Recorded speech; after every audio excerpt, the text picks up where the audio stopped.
This podcast contains explicit content, language, and sexual situations. It is intended for adults 18 years of age and older. These thoughts and opinions expressed are not those of any specific employer, group, or individual. And with the rat race, we decided to sell everything and move to Cancun, Mexico. Now we do what we love. Work, party, and play in the middle of paradise. Now we want to share the fun that we get to have every day. Come to room 77.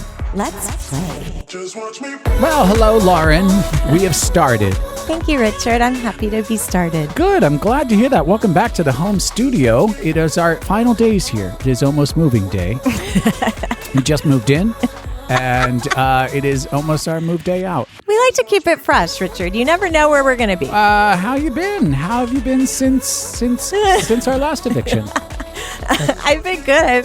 I think it's funny that our last eviction, people really like this whole gangbang thing. I'm excited. People are getting on board with it. We're going to hopefully have a lot more of those in the future. Maybe facilitate some for some Yeah, people. hopefully. When I go to bed at night and I kneel down, I don't know who your God is, but my God may be different than your God. But one of the things I ask for is, please bless me with more gangbangs. More willing participants. May someone come to my door and offer gangbang. With a sign. Yes. Like in my version, the three wise men show up, not with gifts, but with really large penises.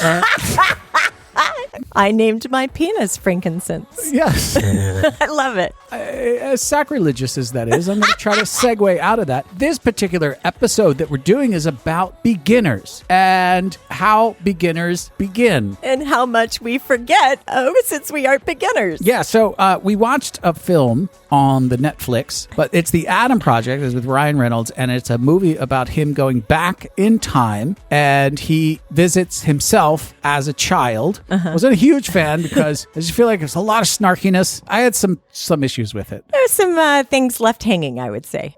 Plot points that didn't really mash. Anything with time travel, really, I'm just a huge fan. And this was really a good concept because one of the concepts that you have with time travel is like you never, ever screw with the paradox of time, right? And this was in the face of, no, I'm absolutely going to screw with the paradox of time. So I really respected that and wanted to see it. That made me think of, if you could go back in time, take that ride with Ryan or Adam or whoever you want to call him in that spaceship and go back to yourself in the beginning days of swinging, what would you tell yourself jumping in bed, whether it was when you were in soft swap or full swap? What would you say to yourself? I think I would say that you're putting a lot of emphasis on stuff that doesn't need a lot of pressure, and that to just reassure yourself that it's our journey, your journey and my journey together. If something goes awry, it doesn't matter. It doesn't have to be perfect. It doesn't have to be the sexiest. It doesn't have to be like all these things, because when you're new, you're going from your head to reality. And when you're old like us, you're used to it being reality. So it's like, don't put so much pressure on it living up to or being an exact replica of your fantasy. It may or may not be, and it's okay if it's not. And just as long as you and I are on that journey together, it's fun. That's really strange because I didn't ask you this before, obviously, because we don't speak. Right. But almost my exact same answer. You can't copy me. All right. Well, I'll change it. I would tell myself, I'm sorry, you never get that penis enlargement surgery. This is how it's going to be. And I'd say, Richard, first of all, you look handsome. Of course you would. I would say, keep doing what you're doing. Then I would say, kiss your wife more. She needs that. She needs that more. Really, because you're going to look back where you come from now. You're going to be like, hey, you should have kissed her more and loved on her more and hugged her more. and then you're going to be like, I can't get that time back. And then I'm going to be like, obviously I can, because you're here now. There's time travel invented at some point, so stop being a hypocrite. Right. Because you're here now. I'll just get in my time machine and go back and lovey. Yeah. So, but you do look back and go, well, I really can't believe that I was hanging all my cards and being so worried about such silly things in hindsight. Yeah, but I think part of that is you need to worry about those silly things in the beginning because it makes you communicate, and it definitely, the lifestyle, people say it over and over again. It's the communication grows almost exponentially being in the lifestyle. And I think that worrying about those little things, it makes you talk to each other. And then, you just become so comfortable because I'm so comfortable with all my cards on the table with you. More than I ever thought I would be able to share with you about me. I don't think it would be possible to have this depth back in the beginning, but if I could deliver myself the depth of what I know now to be able to go through those experiences, it would be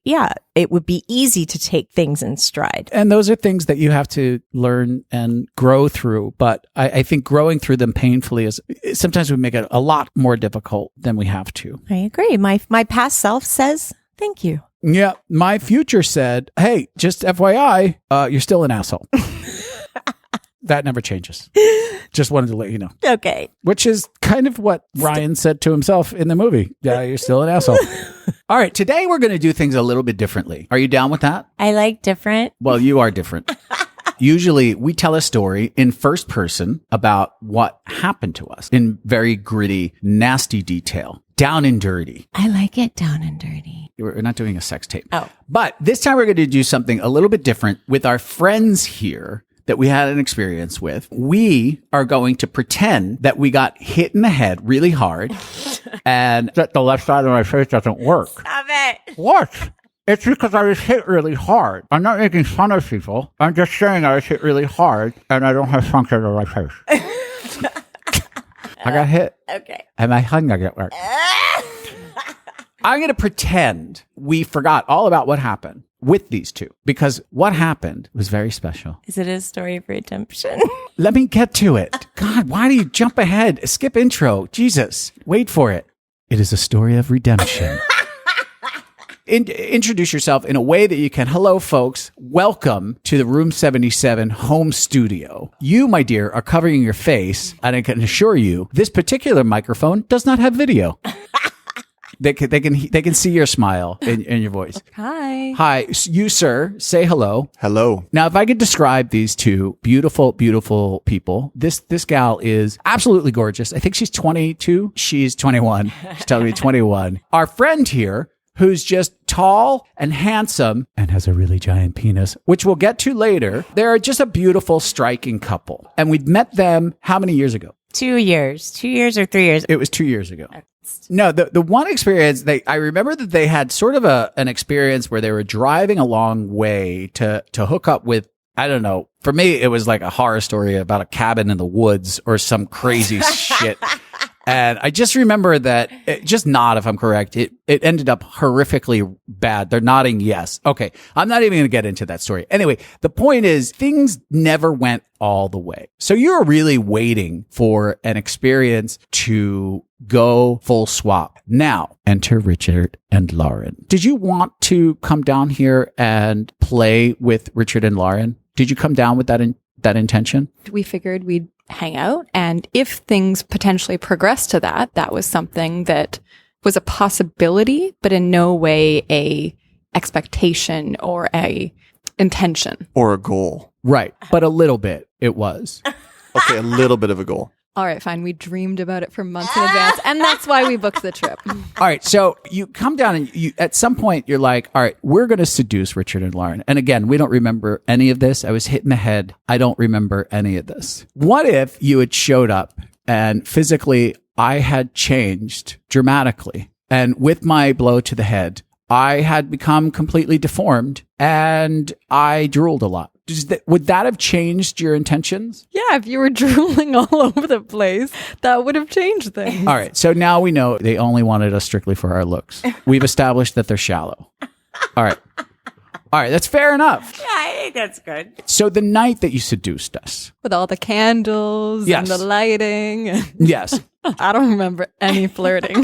None. Right? There was none. There wasn't that atmosphere of, oh, okay, maybe something's going to happen. There's some energy. There was none of that. Well, this is one of the things that start to get confusing when friendships start to overlay with play partners and the flirting does go away and you wind up being friends with someone. How do you transition into the playtime? Now, we're talking about two different, I don't want to say strategies here, but you're dealing with something where you're coming in for the first time and you're like, hey, we possibly want to have our first full swap experience and you're hanging out with two old hags who aren't even flirting because we're just like coming from a place of like, yeah, use us. Well, I got to back up a little bit because I don't believe them. And I want to call them out on their shit right now because let me tell you why. Because I believe that you chose us to do your full swap with. And I believe that you chose us because you felt safe enough with us to try it. And to do that, you came down with not the intention, like you said, well, if it happens, it happens. That part I believe. But you did come down to full swap for the first time. So you must have gone through something as a couple in the beginning to make that decision. What was that discussion like for the two of you? You're completely right. We had one experience prior to that, which was soft swap, the cabin in the woods story. Lots of learnings from that. Didn't come out with it being a great experience, but we learned a lot. We came out with that knowing what we wanted going forward if we were to progress again, but very tentative about the idea of a full swap. And then we had talked about if we were to ever full swap, that you guys were probably one of the few couples that we felt comfortable with. One, because I was very tentative about seeing him with somebody else. I wasn't sure if I was ready for that. And I felt really safe with Lauren. And I knew that if I had any hesitations, that it wouldn't become this awkward disappointment. And then also I was tentative about being with someone else. And again, I knew and felt safe that if I had any hesitation or wasn't sure, that I was comfortable that I could say something and not feel like I was disappointing you. Well, I disappoint most people. So on a selfish note, again, I don't remember the night, but why me? I mean, I know I can understand Lauren. Lauren comes from a place of she's very unthreatening. She's very, very sweet. Why me? Why would you feel comfortable with Richard? Uh-oh. Too long of a pause. Yeah. Don't think that much.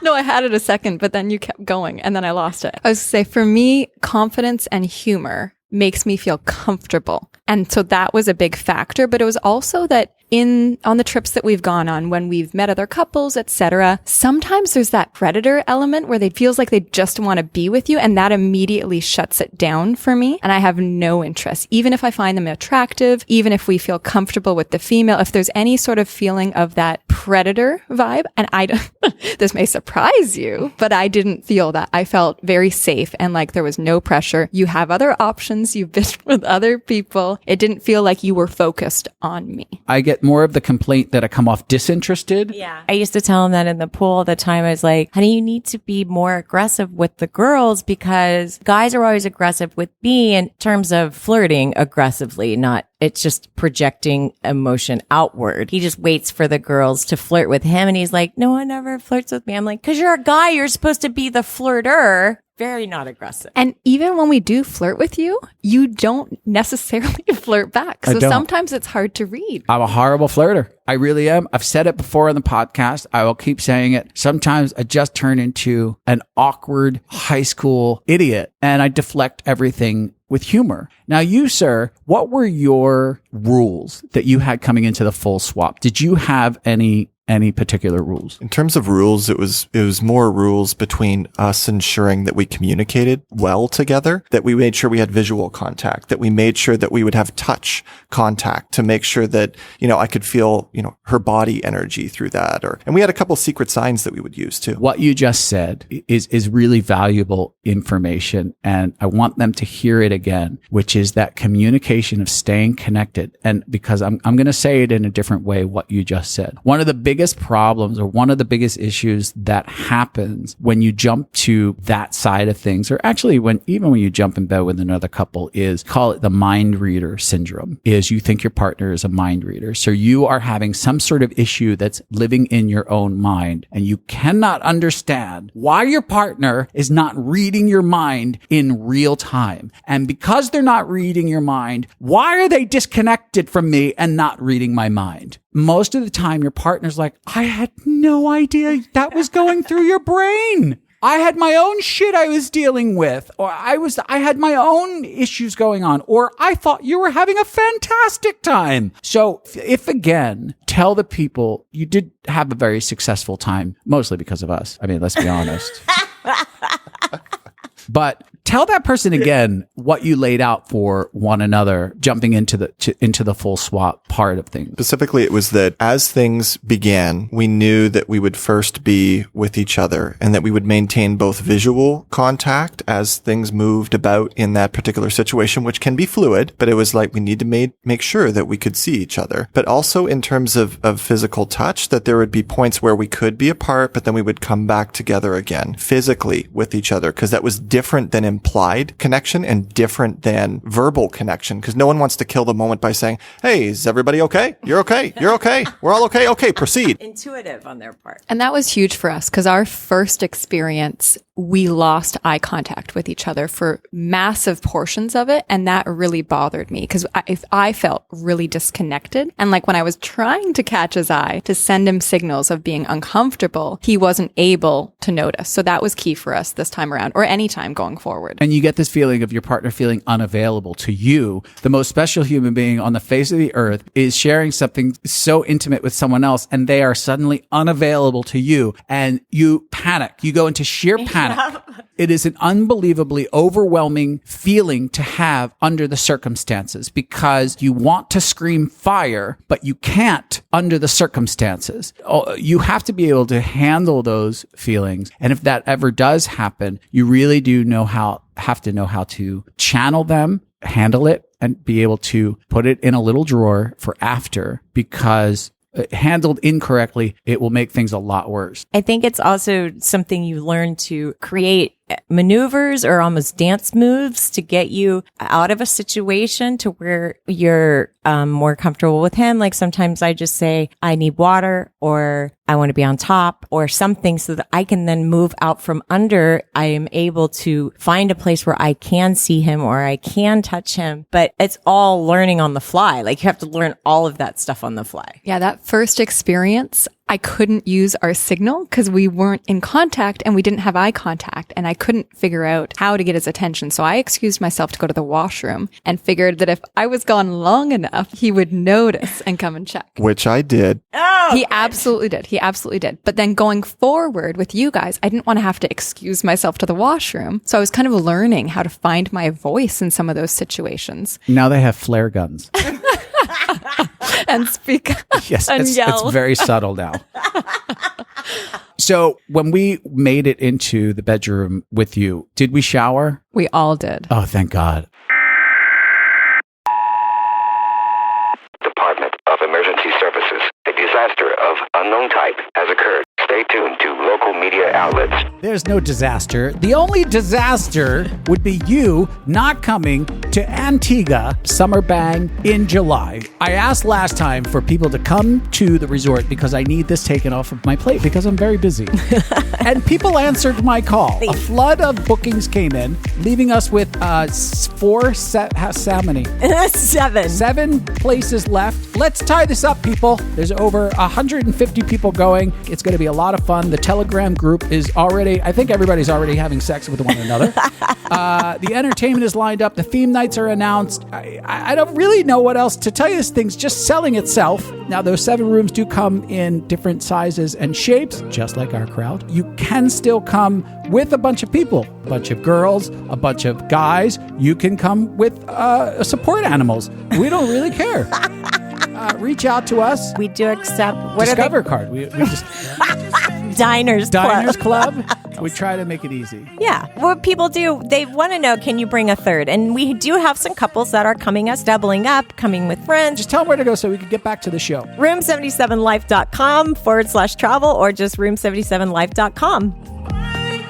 I love having a shower. So important. Hot tip, shower. Yeah, I love having a shower beforehand. And going forward, how did I look? You looked fabulous. Oh, thank you. Really good. Thank you the very water much. glistening over your skin. Thank you. Hot. Oh, thank you. That's what I want to hear. So hot. I want to know how the lighting was, because usually I'm a stickler about how the lighting went down in there. What happened? Well, we began with all the lights on everywhere. That doesn't sound good at all. Previous experience, it was all the lights off. Mm-hmm. You know, you kind of helped guide us towards lighting that's just right. Right. In between. What did I do? I think I probably said, it's always good to have a light from another room shining in is usually your best bet. So maybe throw the bathroom light on, throwing some light on in here. We were talking specifically about the lights, and you said, these are things that we need to know, Richard. These are things that you need to talk about on the podcast.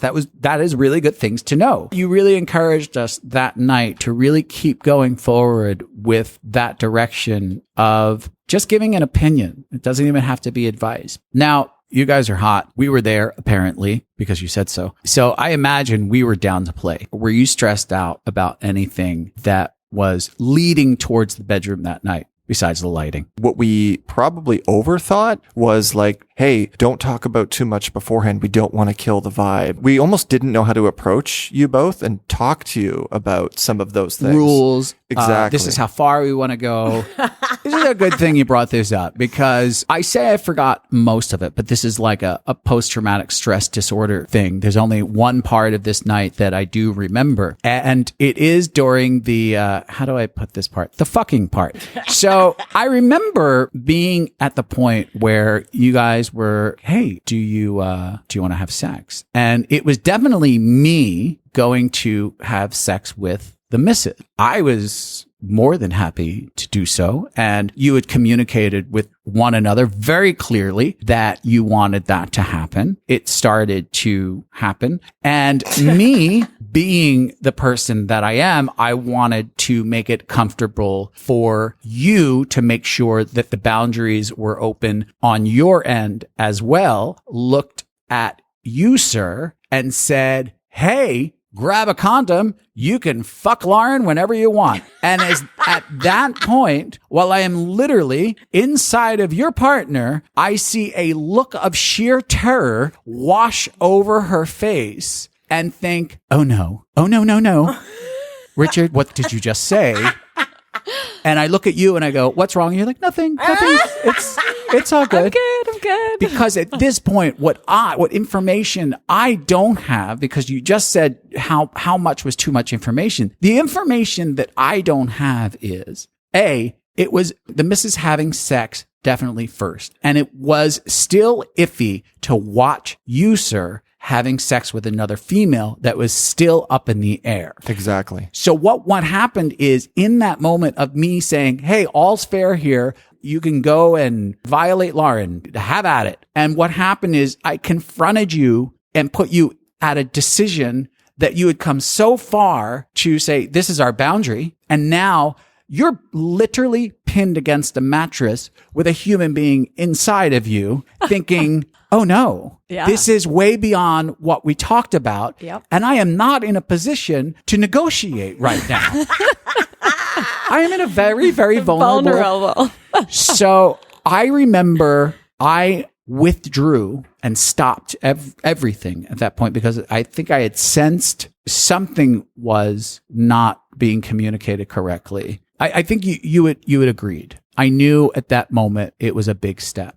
And this is all without communicating anything with you. I wanted to make sure that you were with him and only him at that point. So I left the situation. See, and that's, I think, what threw me off, because I was in that moment. We had talked about it in advance. And I think part of this is that I already wasn't totally sure if I wanted to be with somebody else, full swap. So that was something that was a little bit past my desire, but it was kind of in my curiosity realm. And I knew that's something my partner was really curious about and wanted to see. And I was kind of curious about it, but I was already a little bit hesitant about that, just period, right? But I was comfortable with you. So I felt like I was willing to, I guess willing's not even the best word, a little bit more than willing, obviously. But I felt, that sounds so terrible. I was just barely willing. I mean, it was fine. But I was nervous. I was really nervous because I hadn't been with someone else in 12 plus years. And I hadn't fully initiated the lifestyle, but I liked what we were getting out of it. And I was undoing certain kind of repressions in my past. So for me, it was a big deal just to be with someone else. I was really hesitant to see my partner with someone else, and he knew that. But at the same time, I could sense a little bit of curiosity on his part, and I I felt like there was a certain level of fairness in us both getting an opportunity to try it. Sure. And we felt safe with you guys. And Lauren, I feel like, was the one female that I felt totally safe with, that if we went to that point, and if I didn't feel comfortable, that I wouldn't be mad at him afterwards. I wouldn't be mad at you. Like, there's no harm done, and we would learn from that and know. And if ever I would be comfortable, it would be with Lauren. But I also knew that was something that I was scared to see, because there was something about him being with someone else that really frightened me. And so when you and I were together, Richard, and then they were together, I remember you asking if I wanted to kind of participate. And I was like, no, I'm good here, because I wanted the distraction of still being with you and being able to look over. And then I think when you pulled back, then I was like, I don't know what to do now. I don't know. Should I be engaging? Should I stay back? And in hindsight, I wish I had gone over and participated a little bit and been more involved rather than it being 2 and 2. I think we've talked since then that we really like the idea of us kind of being a little bit more part of the experience for each other when one of us is with someone else. So the other person's more involved rather than just swap. And that's what I wanted for you. And maybe I should have pushed you over there and moved your hands around for you like a little You would puppet. have had to. I was frozen. But that's what I had wanted you to do was have like a mini little threesome. And in our stupid defense, like in 2 years of knowing you, we had forgotten from knowing you as beginners, 2 years had passed and totally forgot that you hadn't gone full swap. Like it totally didn't even enter our mind. We had discussed every possible scenario. We'd chatted through things. We'd watched, different shows. We'd had all these conversations that we felt like we were good. Even though we didn't have the practical experience, we had the theory. We knew how we felt and we'd figure it out. No. We needed to take a bit more time and not just jump in head first. So different when things are actually happening. No matter what your amount of pre-planning is, being in those experiences in that moment and having things occur, that experience is what builds that actual knowledge. Even when we've had experiences previously in the past that weren't great, it's if you appreciate it for what you learned from it, that's what really moved us forward, in both in those experiences and future ones, but in our relationship. And the last thing I want to get at, I want to ask about, because I don't really remember anything. I know that my friend here has a gigantic cock. Yes. Right. So I know that I would have been interested in watching that go in and out of you. I probably would have been obsessed with that. Uh-huh. Do you remember if it hurt going inside of you? I don't know how hard he was, because I think a lot of him was concerned, I don't know, maybe 60% trying to have sex with me. And the other 40% was, are you sure you want me to? Because I'm not even 100% hard, because it's just like, I got the condom on. All right. How did the 60% of him feel? 100% great. 60% of him is still twice the size of me. Oh, Richard, you stop it. No. It is not. So comparatively, I was inside of you, my dear, and you have to put up with that thing all the time. All the time, you have to deal with that thing. I mean, it's ridiculous. How much of a pleasure was it having me inside of you, feeling the pleasure of having the correct size penis touch you in spot? Believe it or not, this is something we actually talked about. I was curious to actually. We can't move. That this is kind of a joke, because we had this discussion But no, afterwards. It was I was like, I gotta know. I now. was excited. I was excited to be able to, like, you still filled me, but to be able to hit different spots and to move, and you have a bit of a curve. I was curious. It built my confidence up a lot. I remember feeling really, really good about myself and thinking, I'm so sorry your husband is deformed.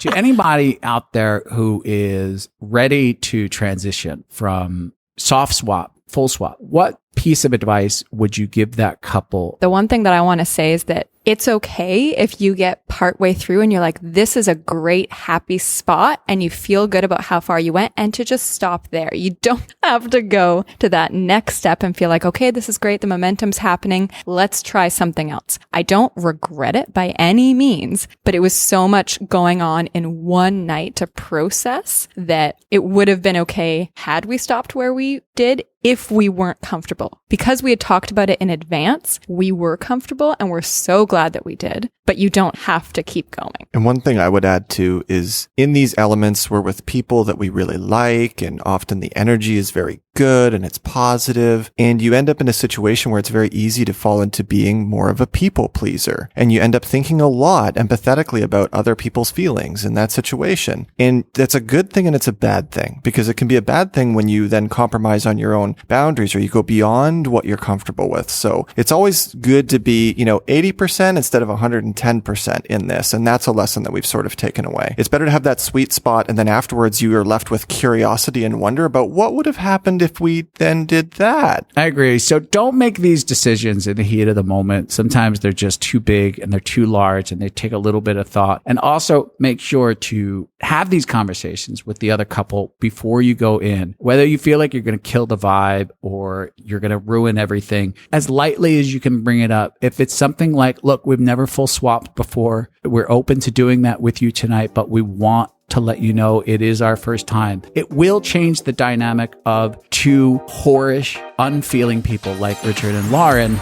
and the way we approach it. You said this after. I wouldn't have offered you up without maybe bringing it up. Is it okay if that is just because we weren't really thinking, since he is such a good emotion reader and people reader, he was able to sort of adjust on the fly. A lot of times that won't happen, or everyone's drinking and you miss the cues. There's assumptions are very dangerous once stuff gets started. Well, next we're going to start working on your 7-man gangbang. And Can't wait. thank you guys so much for this interview. We really appreciate it. Let me hear you say I'm ready. I'm ready. Come on. Hi, Lauren. Hi, Richard. We're back. Shine like a star. How do you just do a podcast about sexing and make a living? Well, practice. Not easy. We need to make money through Patreon. If you've learned from this, if you've masturbated to this, if you're listening to this by accident because it was left on by your spouse, we need you to go over to Patreon and support us, because it's how we live. It's true. It's how we pay our bills and all that stuff. Go to patreon.com/room77 and we give you stuff in return for it. The best part of Patreon is not Patreon. What we started over there is a wonderful community, and that wonderful community started over at Telegram. We have members over there that share their lives, share incredibly sexy photos. I feel like I have become really good friends with the people in this group. I feel like I know them. I know. I call it the Room 77 fam. Join our family on Telegram. Send a dick pic or two. Maybe you'd find someone to hook up with. I know people have done that before too. And I don't know if this is going to help sell it or kill it. These are some of the dirtiest, sexiest, horniest people I have ever seen in my life. We have other bribes too. There's OnlyFans, free months, workshops. We have monthly lives where you get to hang out with us. It's just a lot of stuff. And this just started. You get 20% off anything at Bed Bath & Beyond. And we're going to send that directly in your mailbox. It's going to say Bed Bath & Beyond, anything in the store. You may have already received it. New to the family, we have Red and G, MH Sex Couple, Crispy, Matia, FZ Has Fun, Scott and Cindy, Lacey Jan, and Alexis Leah. Maybe we were talking about it in the earlier segment. The point is, we haven't recorded it yet, but it is a segment about we were in the middle of having sex with the couple and realized that we were having sex with the couple that had never had sex with another couple in the middle of having sex with them. We were popping their cherry. Yeah. Comfortable. Right. And I was like, am I your first? Am I your first? Yeah, I could tell by the look of sheer terror in her face. Speaking of sheer terror, we brought in our new best friends. Who are they? Gypsy and Rick. And these two have an amazing new podcast that is called Gypsy and a Gentleman. And I want the world to know more about them. Maybe you should introduce them. Here's why. More people like you. Right? So if they're your friend, naturally people are going to like them more. But they are my friends. Right. So let's pretend they're not friends with me. Just pretend they're your friends. All right. Well, I found these two goofballs. Where? They came to one of our events. Which one? Sensation. Oh, yeah, I know that. Which one are they? The hot ones. Oh. They're newbies. You mean Rick. What's her name? Gypsy. Yeah, I know these two. Yeah. She's the shy one, right? On the surface. Originally, we connected over Instagram. They lived really far from us. Like Mars? Yeah. they moved and were able to come to the event. And that was the first time that I got to meet them in person. They're just very, very new and now have started a podcast. The opposite of what we do. We talk about how we are way too old and can't do anything anymore because we're blinded by bitterness and hate. It's just a different point of view. And they are just starting out and new and fresh and can tell you all about the things that the newbies question. Yeah. I'm very excited for them because they have an amazing voice and an amazing perspective. Introduce yourselves, Rick and Gypsy. Can you say hi? Hi. Hey, Richard. Hey, Lauren. Hi, guys. It's already a pleasant sounding voice. Gypsy, if you were to describe yourself to the world, how would you describe yourself? Shy until I get just a smell of tequila and then no longer shy at all. So you're a lightweight. Yes. She's a cheap drunk. What do you like when you're drunk? Super fun, I think. I like to dance on bars, on tables. I know nobody can see you right now, but you're glowing and you look absolutely gorgeous. You're fairly on the younger side, so that's super attractive. And so going back to you being drunk, I know you guys don't have a ton of experience. You have been playing around in this sort of realm for about how many years? We started playing with another couple like about 1.5 years ago. Full swap, right? It was full swap, but that was before we knew what the lifestyle even was, so I don't know if it counts. They're like, just do something dirty. And it felt dirty, but it was fun. And who knew that this was a pastime for people? But Exactly. Other than that couple, no full swap. Once, actually, yes, at Sensation. Oh, really? Mhm. I didn't know this. This is news to me. I didn't know it either, What the actually. hell, man? I'm going to end this right now. He's so jealous. It was an 8 a.m. hookup. Oh, I know who it was. Oh, God, it's Yeah. not that. It's just... You have no Yeah, idea. I know who it was. I will get that dick on the phone right now. I know exactly who you're talking about. You, sir, Rick, Yes. describe yourself to the world if you could. Pretend like they don't know you. I'm one of those weirdos that likes to run a lot. But you know what? The reason why I run a lot, I think, is one, because I enjoy it, but also two, because I really like beer. So I have to maintain my figure somehow. How much beer is liking beer? How much do you drink? Do you want me to be honest, or do you want me to be politically correct about it? Copious amounts. Copious. I like good craft beer, like IPAs. So they're Yeah. typically higher in alcohol content. Yeah, spoken like an alcoholic. You tell me the politically correct answer, and then I will adjust it to what the real answer is. Let's go. Okay. You're right. Usually have a couple beers 2 or 3 times a week while making dinner. You have 4 beers a night. Pretty close. A six pack. Very close, yes. That's probably about average. So There's some nights I don't. So you basically run off a 6-pack every day. That's how you stay even with life. You look great. You look fantastic. This is what we wanted to talk to you about. We are at some point, we may record something about this couple that we hooked up with that had us break their cherry. We'll put it before or after the segment or in somewhere. Yeah, probably. I don't know. We noticed in the middle of it that they were having some communication with each other using their eyes. It set off some flags for us.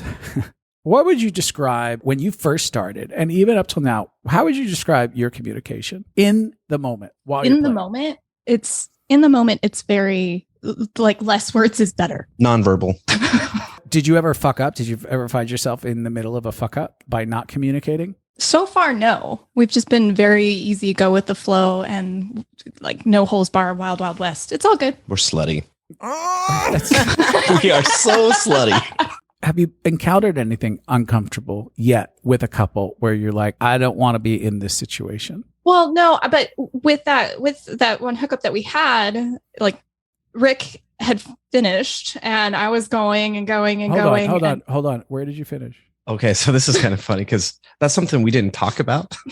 And I felt like I was like 17 again, like, oh my God, what do I do with this? So of course, I just pulled out and finished in the condom. You did? Well, Yeah. that's a good question. I still don't know sometimes. Yeah, it's I usually just say, where do you want it? I think is a good way to do it because it's sort of dirty talk, but it's also informative. Yeah. Hmm. Yeah. I say, where do you want it? Or I'm going to do it on your tits or A little shampoo or a little shampoo. I would never put it in a woman's hair. Are you out of your mind? I would never, ever, ever, ever aim for a woman's hair. Like, I feel like a woman would be like, yo, put it in my mouth before you put it in my fucking hair. That's true. But I mean, unless I need some hair gel. Good to know. Mark that down. Yeah. Craft So beer you just hair did it. gel. You did it you jerked off in the condom, or Yeah, that's what I did because I wasn't sure. There's rules that we don't know. did you come inside of her inside No. of a condom, or did you come outside of her inside of a condom? Outside or inside a condom. It's a hard call to make, right? It was difficult. Yeah, it's not easy. It's so hard. Especially, that was our second encounter with a couple. So I was like, I don't know. You had to keep going, I'm guessing, right, Gypsy? Yeah. And For like 4 more hours. it was forever. I couldn't keep up. And at one point, that's when I finally said, I was like, I can't keep up with you.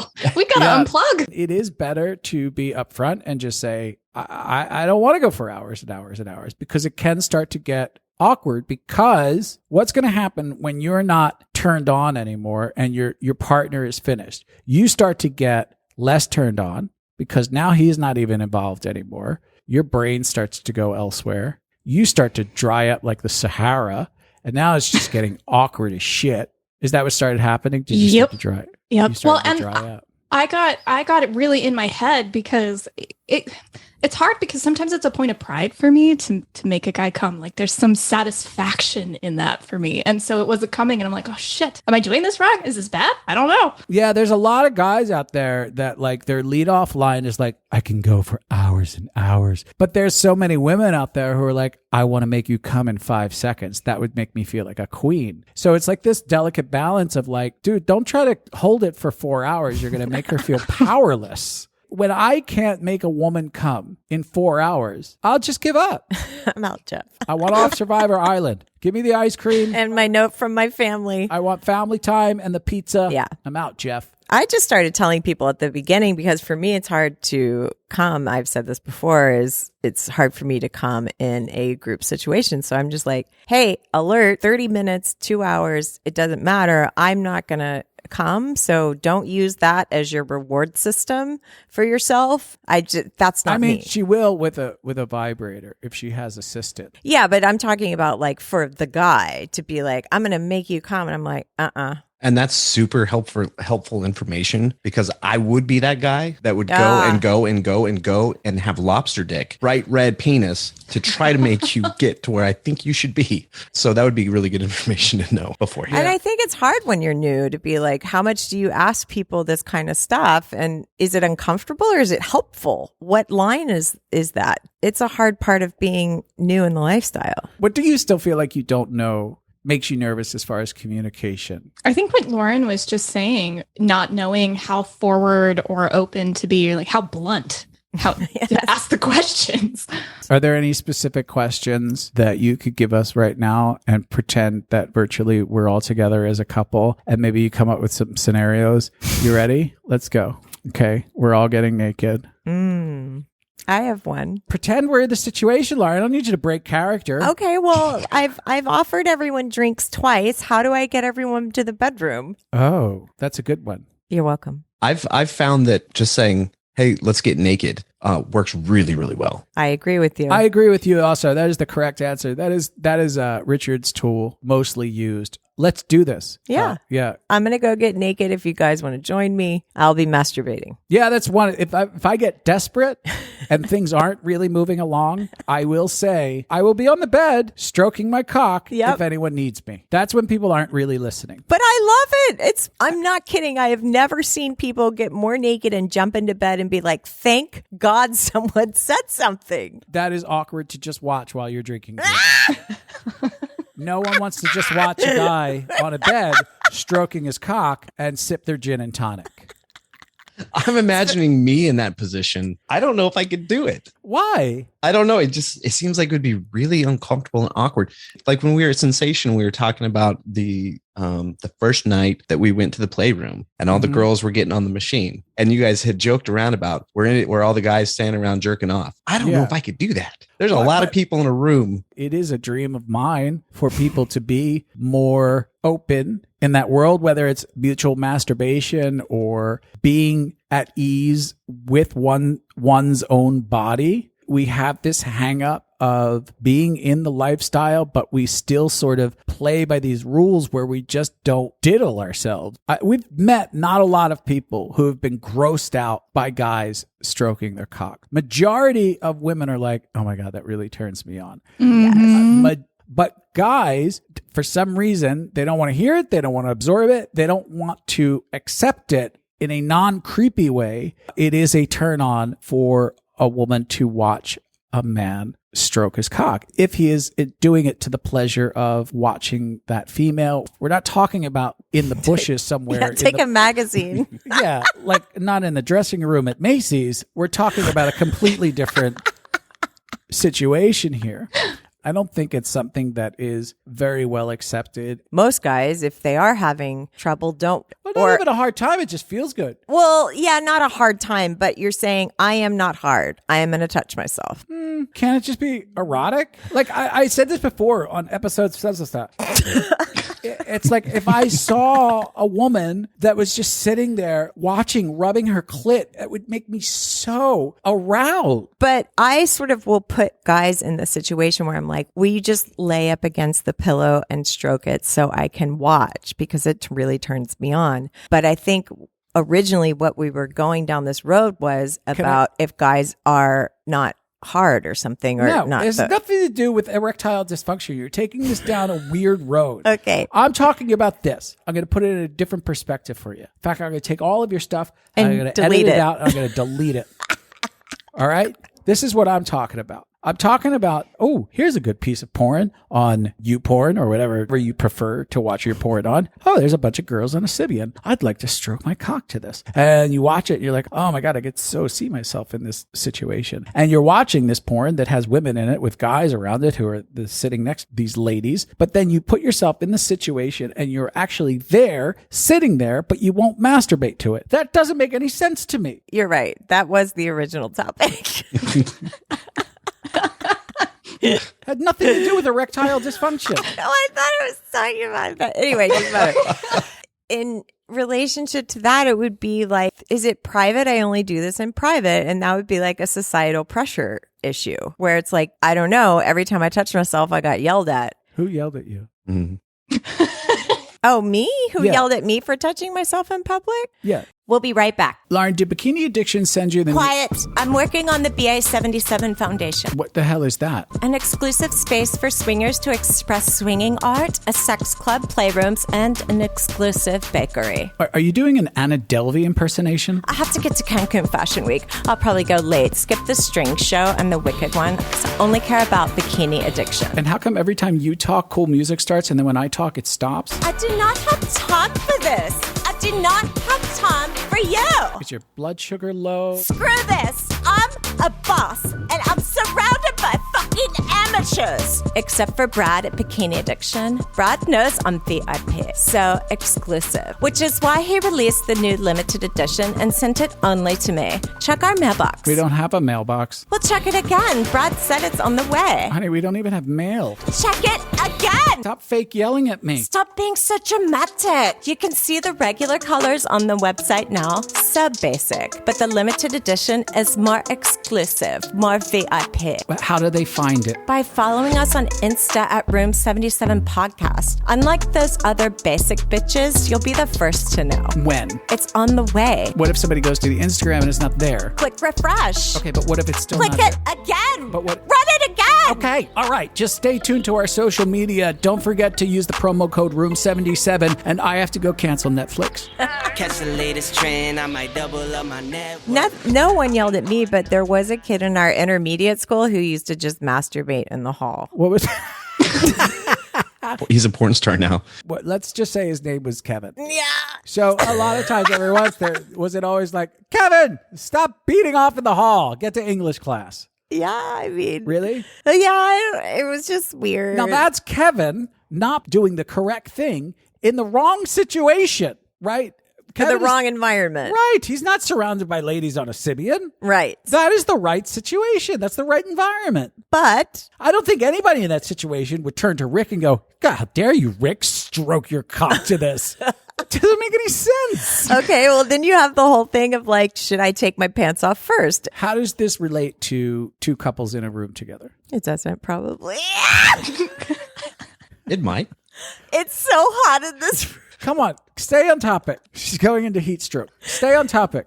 I just am trying to address the issue of guys being uncomfortable. Right. I mean, in porn or in any movie, we've learned that do not take your own pants off. The lady will do it slowly and seductively, usually with the camera slowly panning down on the legs, right? So this is another thing. It's like people are uncomfortable in the lifestyle getting naked because we've learned through watching that it is not cool to take off your own clothes. Do you ever feel that way? Like, and you're mixing the real world with lifestyle world. It's like, well, I shouldn't take off my own clothes. People should undress me. How do you guys feel? Because you guys are not talking on your podcast. Yeah, they're just nodding. You guys are talking it up, so I was letting you do it. I think for me, it has to do with just being comfortable in my own skin. If you've never been in a setting, let's say the four of us, one of the ladies is on the Sibian, I don't feel comfortable enough in my own skin yet to just be the one to strip down and start jerking it. And me, I'm like, take it off. It's off. Let's go. Right. Like, Wow, I just saw I just boob. saw some titties. Yeah, Just for the she's got listeners those. out there. I just saw some titties. So nice. Look nice. You're welcome. You're in a really nice light. I didn't hear anything, Rick. Give me another insecurity that you have as a newbie, besides being naked and stroking to new people. One is, I'll remind you if you forget, being blunt with people like, mama likes it when you rim me. Like that would be something that you'd be afraid of. We know that Rick is like, hey guys, I hope you don't mind if I sit on this stool and stroke my cock. That's probably not going to happen right away. But what is something else that maybe you'd be afraid to bring up right away? Or, what about just like if Rick and I were playing and then we wanted to transition to me playing with the other man or me playing with the woman, like how do you navigate that? Like, just okay, switch. Like how do you actually just go and do that? Musical chairs. Yeah. Then you switch. no, like, Next. so I'm in the middle of a session, Lauren. Hashtag night school. Hashtag turn your tassel to the left. In this scenario, do we already know it's going there? Or is it like, usually it kind of happens organically? Let's Usually- assume it doesn't happen We're organically. going to assume that it doesn't. Yeah, because we've been doing it so long, it probably happens organically for us, but let's assume it doesn't because everything is so new and so fresh and so overwhelming. What would you do, Richard? I mean, there's so many variables here, right? Not Is it- really. It's just 4 people. Is it that you want to make the transition, Gypsy, or Yes, I'm ready to tango with another person. How do I make that transition? Lauren usually transitions by sharing his penis with the other partner's significant other. I like that transition a lot. So it's like the penis becomes a peace offering, right? We're both smoking the pipe. Yeah, I think the mistake is a lack of movement from the women. What? This is Nice. true. Nice. Blame it on the starfish. Well, no, it's not that it's a starfish. It's just that women want to feel secure and make sure everything's okay. There's not a lot of women who are ready to sort of take that leap and piss off their husband by doing something. So they sort of wait for everything to line up. Usually the default position for a woman is lie down on your back. Usually. It just is. This is so wrong. It is. Best mansplain ever. 9 times out of 10. Should I just give her cleaning solution and a rag and some cooking utensils? So what happens sometimes is the woman gets stuck lying down. The guys get stuck on top. I'm on top of her. He's on top of her. And then 2 minutes turns into 3 minutes and then 5 minutes. And then you like leaning into each other's ear going, what do we do next? Should I go over there? I don't know. Why don't you go down on him? Go down on him. Go down on him. You go down on his cock. And then it becomes like this game of what should we do next? No, I think that's really fair. I think that's really what happened to us women in that situation is both of us were pretty timid and not sure what to do next. Women should be on top. I think a lot more would happen if the women were on top of the guys and sitting on top of us. And the women took control because shit would get done way faster. It really would, because usually the women, they have more in these situations. They just have license to do more. Yeah, right? I agree. Pinning them down onto the mattress gives them no movement, no ability to do anything. So I've started formulating a plan now for our next play date where I'm going to walk in. We're going to walk into the room and I'm just going to snap my fingers and say, Rick, get naked. And you're just going to comply. What's the next command, Gypsy? Rib me. Bury your face in my asshole. Yeah. The next one, don't pin me down. A woman needs to be on top. And then you do a double blowjob on the partner. I like it. I'm going to write this down. It's a game plan. Yeah, and we have a date coming up, so. Do you need us to like get like radio comms? Yeah, why don't we Zoom it? I think we should. I mean, I could ask them. They're pretty cool people, but I don't know if they'd be down for that. I don't really see a reason why we have to tell them. I agree. Well, I'm going to be checking in with you guys. This is what I need from you guys. I'm going to need you to get out there and fuck more. Really. That's what we've been talking about. We're like, yeah, let's do it. Because Lauren and I are just old, spent. I mean, she's dried up and Jesus Christ, Richard. and Oh God. you know, I can barely breathe. Pretty sure I'm dying of something. You know, it's time to pass that torch to a younger, more able-bodied group. So I'm going to need you guys to do the heavy lifting. And by heavy lifting, we mean fucking. Richard, I'm like 2 years younger than you. Like I'm a young guy. Exactly. So So much younger. It's like in dog years in our world. your skin looks great, though. Again, get out there and start fucking. Okay. When is your next date? We haven't set one, but I know we all agreed in the very near future we're going to get naked. Hopefully this weekend. It might be as early as this weekend. We need to reach out. Yeah, I'm going to Do it. I'm going to check in with you, and we're going to talk more. Okay, I need to hear more about this life of yours, your beautiful, amazing life with your beautiful wife that you want to open up to the world and give her as a gift to every man that you can. Every possible person I can find. Yep. Man, woman, And it doesn't woman. matter. And woman. All right, guys, Gypsy, Rick, I'll talk to you later. We encourage you to go listen. Gypsy and a Gentleman on all the podcast things. You can follow them on social media at Gypsy and a Gentleman. Twitter's Gypsy and a Gent. And look them up on their website, Gypsy and a Gentleman. This is the first and only podcast that we endorse. Call us bias. You can also call us bi. I love it. I don't know what that means. Neither do I. All right, Lauren, that's it. I mean, we have to make this ending part a little bit quick because I have to pee. Yeah, somebody offered me to piss on them this week. Yeah, that was pretty. You kind of saw that you had a feeling. Yeah, I kind of saw it coming, but I don't have anything against it. I just don't know what to do. I think you should try it. Yeah, I just I don't know. I don't know anything about it, pissing on people. I don't want to be pissed on. But then I'm just and then there's questions that come with it. It's like, how much piss do you want? Is it all of it, or do I just do I wait stop? till the dribble stop and then do the little tap like I do at the urinal? Do I say stuff like, ooh? Like it's its own category of dirty talk. Yeah, take my piss. I don't know. I don't even know where to so wet. start. Oh, look how yellow it is. I don't know where to start. I don't even know what to do. Yeah. My favorite thing was when you told me and you said, I can barely pee if there's someone in the bathroom next to me. And I get stage fright as it is. I can't imagine two eyeballs looking at me. Give it to me. Let it flow. You turn on a faucet.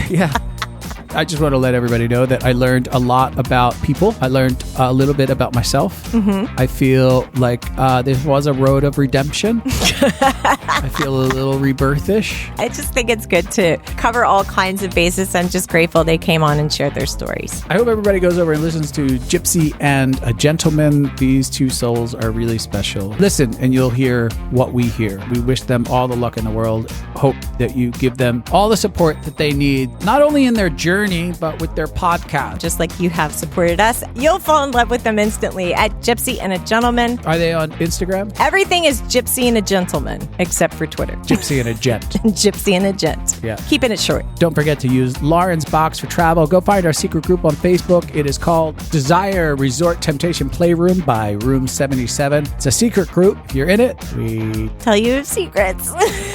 We all learn magic tricks. Perception, we haven't recorded that yet, which we'll get to in time as soon as we finish saving the world and paying taxes and moving homes. But until then, we are going to do more stuff in between this.